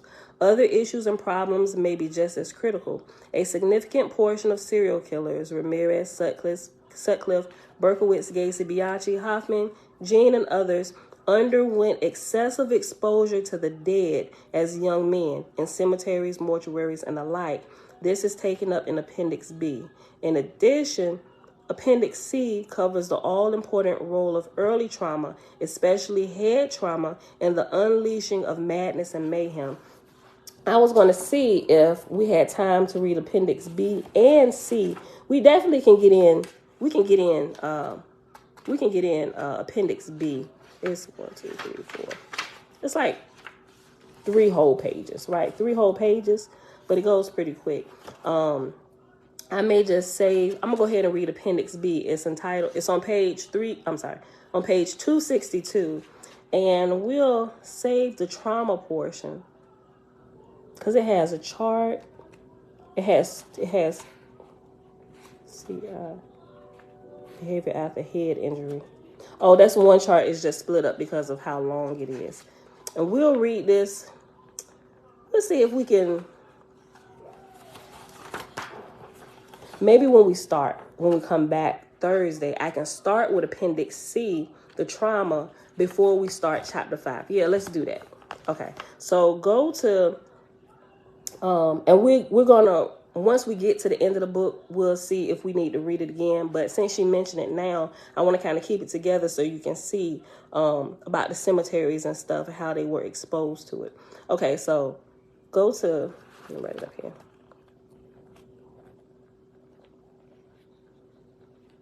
Let me put over here so I don't forget. Appendix C. Read first. Okay. So, shucks, we might only be able to read Appendix C when we come back Thursday and start Chapter 5 on Friday. So that's probably what we're going to end up doing. Okay, so go to the back. Page 262. Appendix B. Exposure to death. Fritz, shalom, shalom. Okay. Exposure to the dead is one more neglected factor, especially for the predisposed person. Contact with death and dying may be more risky than we realize. Dr. Edith Fiore, one of a handful of American psychiatrists who treat their deranged cases by dislodging the troublesome spirit, has incisively written about 3 places with the greatest concentration of spirits: hospitals, funeral homes, and cemeteries. When drinking follows the funeral service, any spirits, listen, I just thought about something. Let me finish reading this. Let me go back. Dr. Edith Fiore, one of a handful of American psychiatrists who treat their deranged cases by dislodging the troublesome spirit, has incisively written about the 3 places with the greatest concentration of spirits: hospitals, funeral homes, and cemeteries. When drinking follows the funeral service, Any spirits who followed the guests home can easily possess them. Think about this, why fights be breaking out at funerals and stuff, people. Yo, that's crazy. Listen, hospitals, quote, children often come down with obsessional disorders after a period of hospitalization, end quote. Levenkron, 1991, page 127. As Fior explains, quote, doctors, nurses, hospital personnel, paramedics, undertakers, and people who work in cemeteries are all targets for possession. If we could see clairvoyantly, we would probably be shocked at the number of spirits that populate hospitals latching on to people. Fior, 1987, page 113. In near-death condition in a hospital bed, Betty Eady, 1992, page 126 to 27, felt the presence of, quote, several hideous creatures of a clearly malevolent nature that were intent upon attacking her, end quote. Quote, hospitals, end quote, wrote psychic medium James Van Praagh, 2008, page 143, are a very big draw for ghosts. Whenever I visit people in hospitals, ghosts are always milling around. Some are there to siphon off energy from people in weakened states. Some are ghosts who are newly dead and somewhat confused as to their whereabouts, end quote. Cemeteries.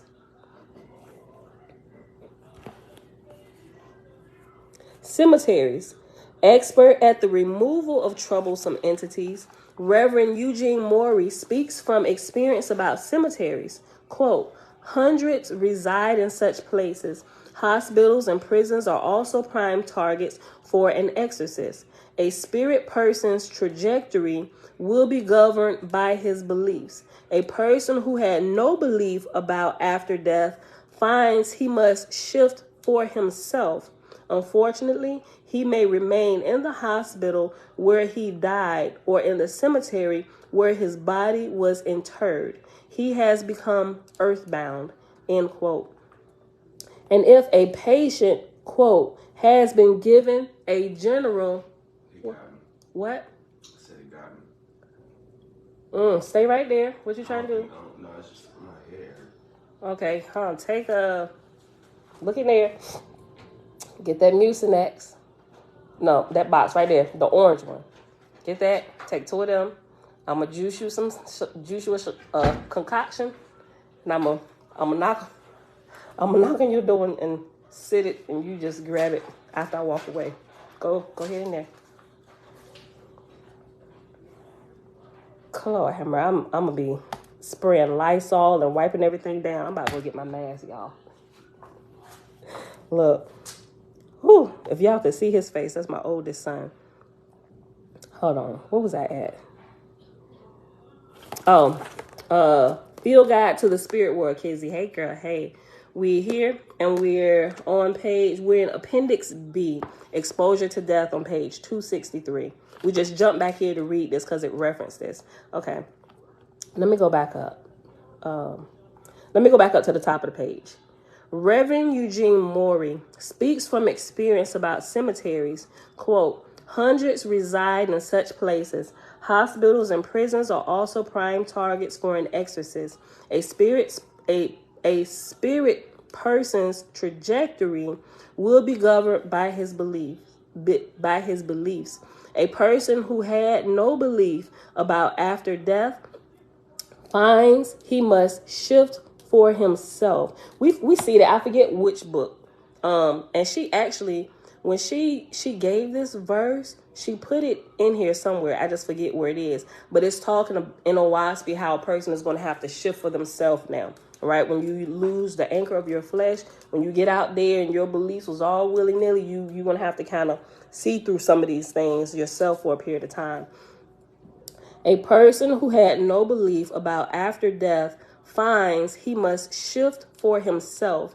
Unfortunately, he may remain in the hospital where he died or in the cemetery where his body was interred. He has become earthbound, end quote. And if a patient, quote, has been given a general anesthetic for a surgical operation, he may find upon resuming consciousness that he has one or more of these entities on board, end quote.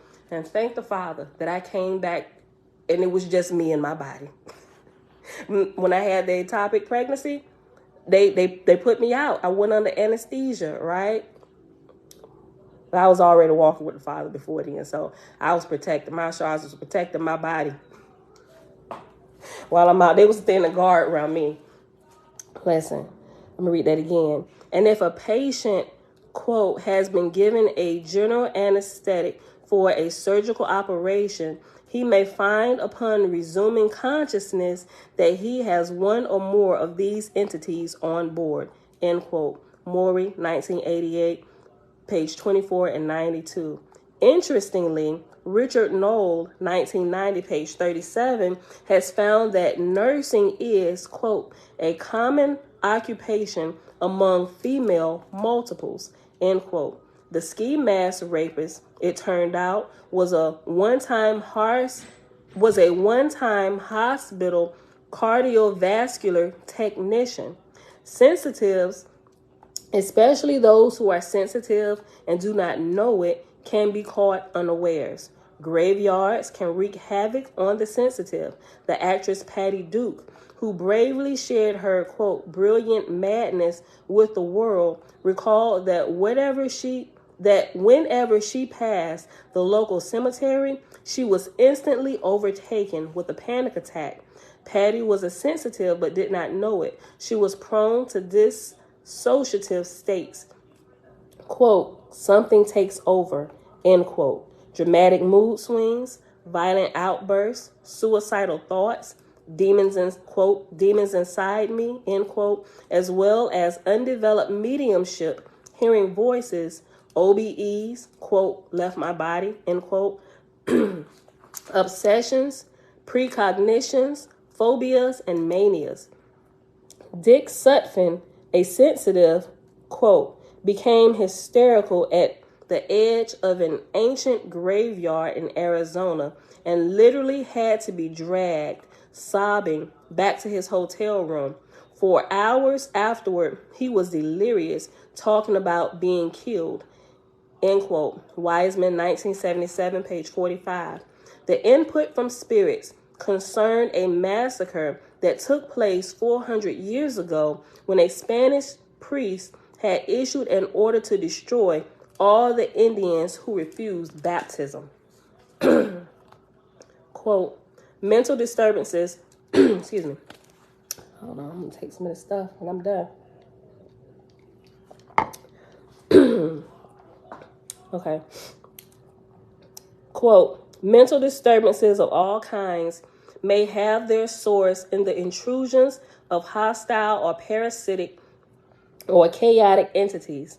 Mankind's superstitious dread of night in the graveyard is not as laughable as the cultivated would like to pretend, end quote. Augustine Cahill, Darkness, Dawn, and Destiny. So don't tarry long among the tombstones if you think you are a sensitive. In Brazil, the spirits of suicides called Exus, E-X-U-X, I don't know how that's pronounced. I'm gonna just say Exus, E-X-U-X, quote, spend much of their time in cemeteries which are regarded as particularly dangerous places for mediums with undeveloped abilities, end quote. Crapazano and Garrison, 1977, page 337. We have seen many abused children become psychic. Richard Ramirez is one example. Californians will remember with a chill the reign of the Night Stalker who took 14 innocent lives in the 1980s, terrorizing the women of LA. There had actually been many signs of dissociation. ASC, or remember ASC is altered states of consciousness, and malignant overshadowing in this tall, young Tex-Mex guy, hyperactive disorder fantasies, early epilepsy, sleep disorder, staring spells, and blackouts. It didn't help that Richard had been forced to witness a wife murder. Richard developed something of a dual personality as well as suicidal tendencies.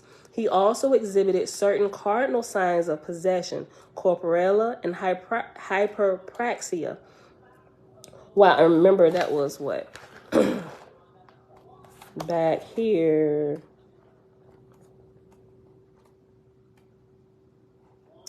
I think hold on, we just read that. It gave the definition. One of them is cursing a lot. I think that's, corporella is streams of obscenities, is on page 111. And, logorrhea, rapid, effusive, non-stop speech. Okay.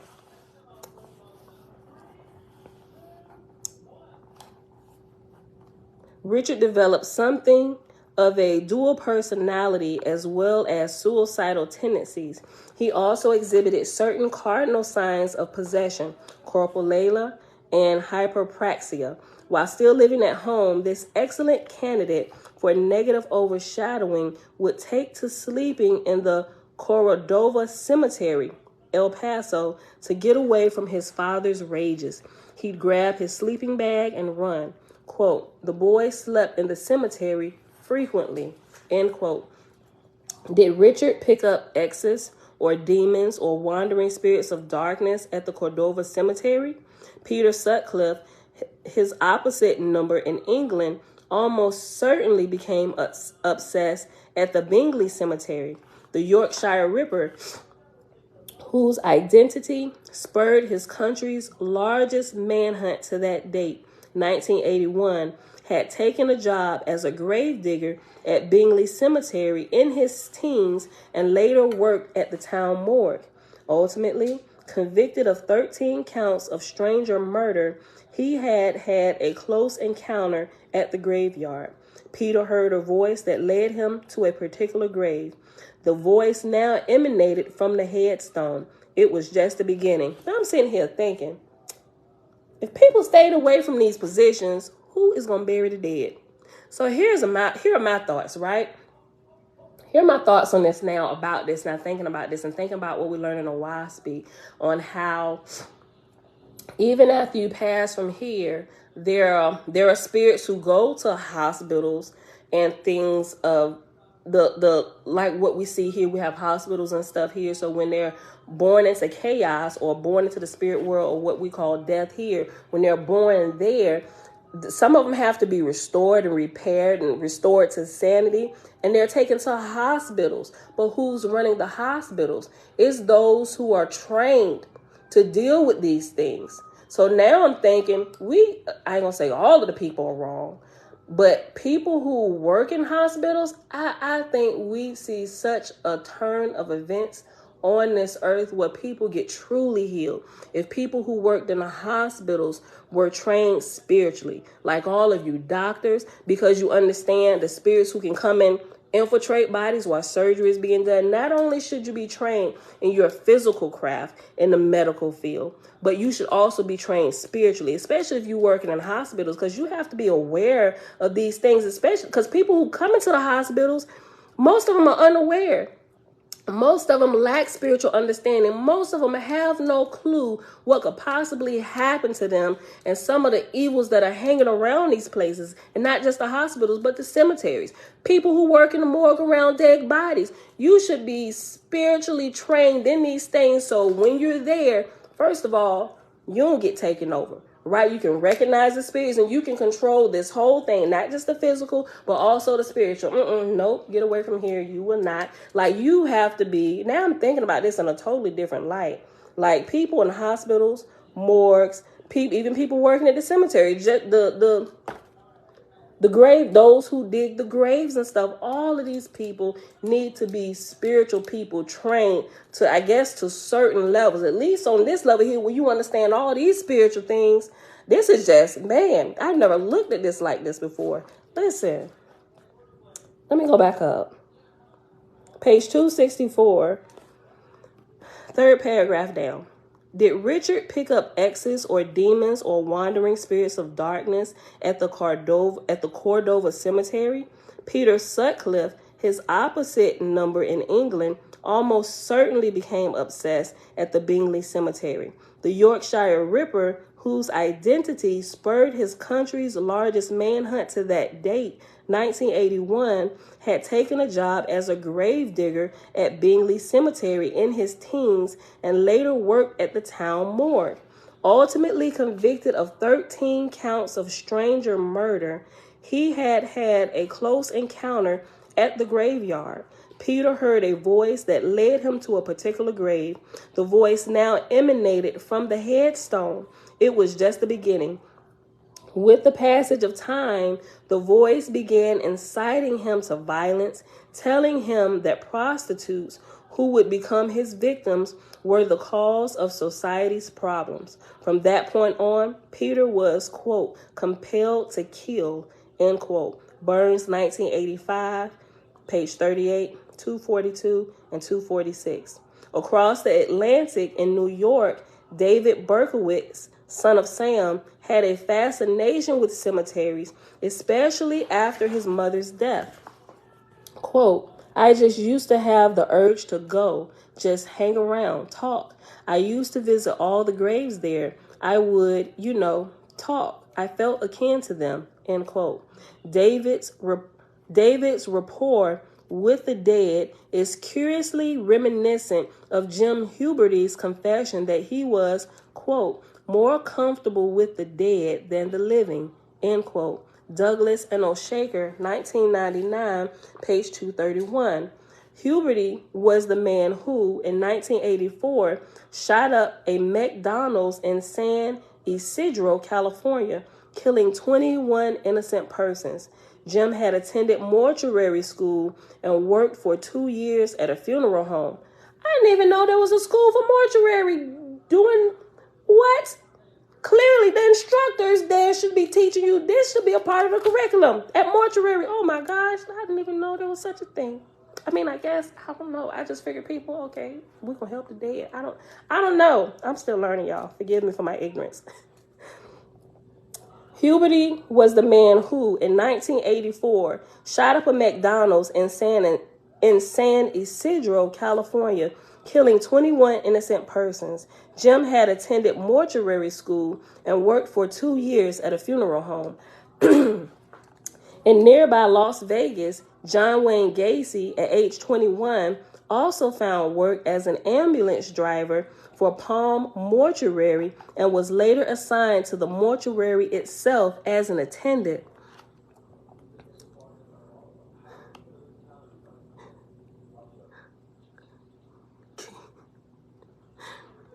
I don't know why I think I could stay in a haunted house with Susan Martinez and Peter whoever he was. Tabitha said, in the Caribbean, we are very much aware of spirit movement, but the young folks sort of brush off the elders' knowledge of these things. Wow. Sheesh. I mean, I guess everybody has but that seems also like, with the young people that's not listening, I think, I know everybody got their own choice to listen or not listen, but a whole generation of people not listening to the elders is indicative of another problem. That's a deeper problem, and it goes like what they said back here. Soul murder starts at home. That comes from the home somewhere. A whole generation of people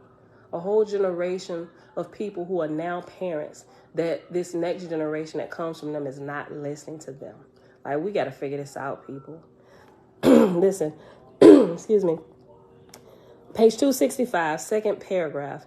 In nearby Las Vegas, John Wayne Gacy, at age 12, also found work as an ambulance driver for Palm Mortuary and was later assigned to the mortuary itself as an attendant. Here, he morbidly took to sleeping in the embalming room. Quote, about that time, end quote, Dr. Rappaport would later note, quote, he was definitely borderline, end quote. Another forensic psychiatrist on the case, Dr. Freeman, pressed Gacy for further details of his job in Las Vegas. Bodies, he noted, were, quote, all around, dead things, a silver gray coffin with white interior, open. John got inside with the body. He wanted to feel death in the darkness. Like, bro, you crazy. End quote. T. Cahill, 1987, page 309, 323, 44, and 46. It is, right, Kizzy? This is, whew. Listen. No surprise, our rogues gallery has a statistically significant number of, quote, death workers, end quote. Ken Bianchi worked 2 years as an ambulance driver. Mark Hoffman's father was a mortician. Profiling Jack the Ripper as an unsub. Profiling Jack the Ripper as an unsub. He was never caught. Douglas and O'Shaker, 2000, page 69, imagined that he might have been, quote, a mortician's helper, hospital or morgue attendant, end quote. You know what? On the Sabbath, I'm going back through here in Owaspy, and I'm going to find I want to say, don't quote me. I got to find it. I want to say it's in the Book of Divinity, but I could be wrong, about where it's talking about the hospital workers and stuff on the spiritual side. Everybody in the medical field probably should have a copy of Owaspy and this. And Deacon's Gospel of Peace. I'm just saying, oh my gosh, because right now, unless somebody is actually going through, like having a class, teaching, I don't know, the whole education system needs to be revamped to me. Because not that you need to do away with some of the stuff. Some things need to be tweaked, but we need to add this missing piece that's got everybody off. We need to add the spiritual portion, the spiritual teaching to this, especially the hospital or all these schools, right? Where you, especially these high target places, hospitals, graveyards, and mortuaries. All of them training in the medical field that has anything to do, and psychiatrists too. Like it needs to be everywhere. Everywhere, all fields. There needs to be a spiritual side. It don't matter if you are a farmer. Matter of fact, Scripture tells us that the Creator gives the farmer the greatest wisdom. Everybody needs to have the spirit. We need to add the spiritual portion. Hold on, listen to this. Whew. This is good.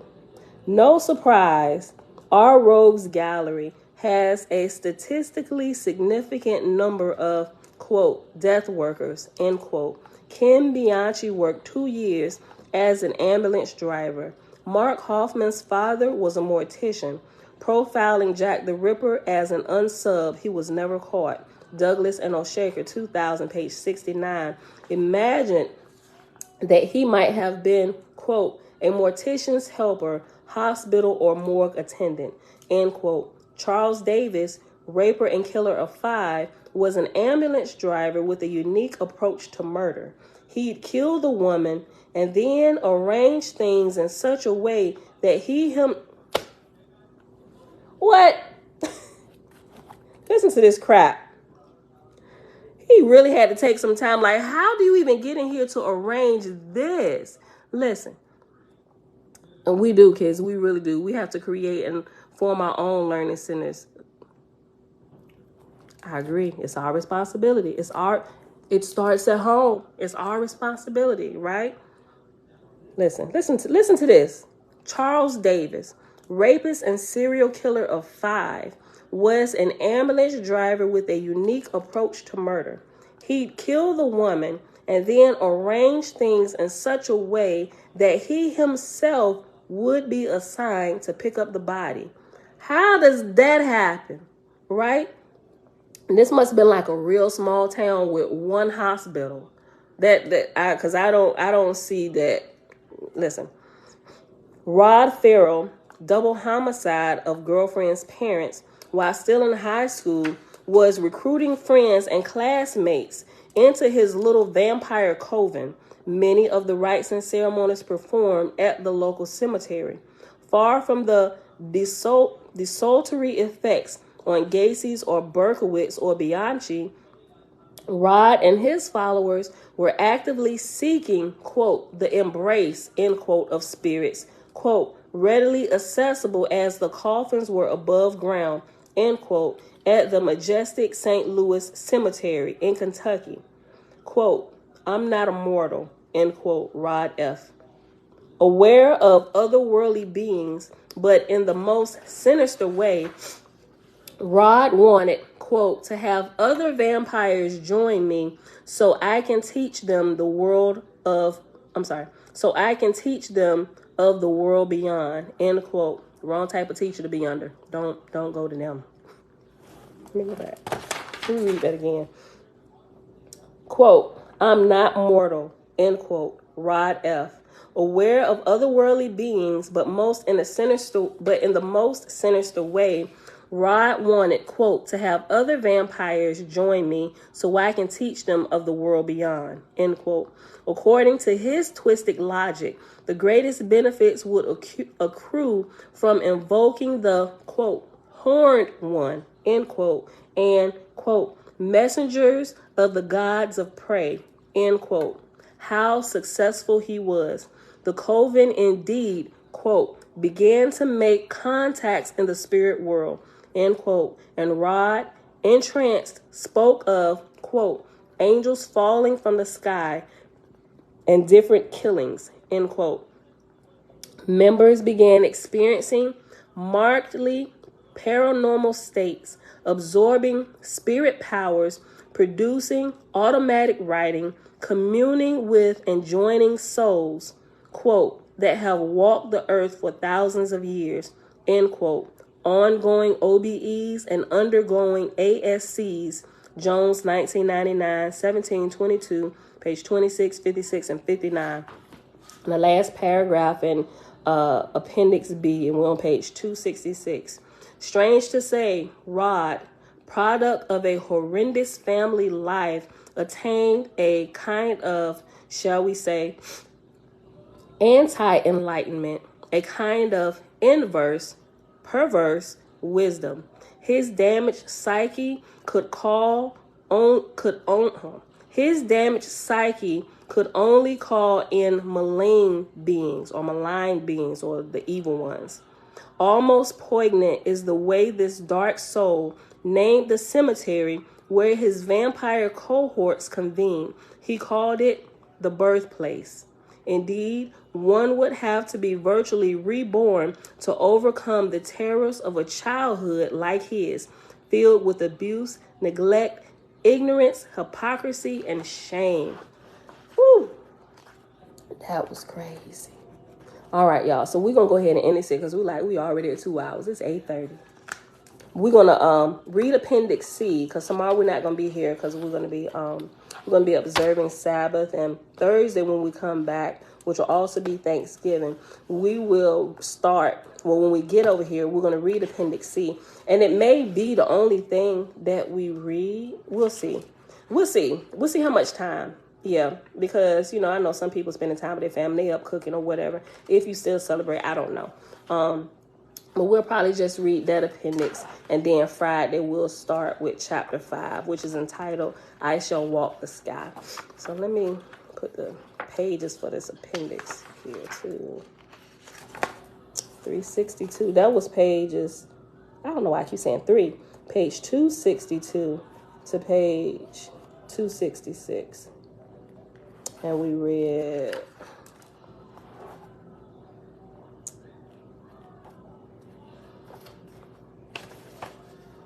pick back up. Oh, here on page 113. Well, actually, we went to the bottom of page 112. 112 to 114. Okay. All right, beautiful people. Putting this together.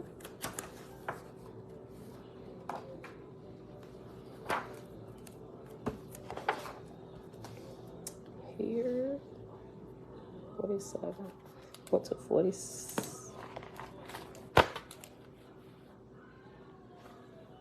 Writing it on the wrong place. Okay. I'm going to have to move it.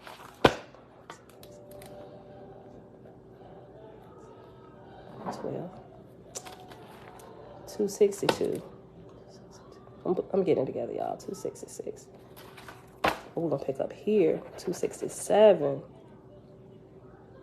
In appendix.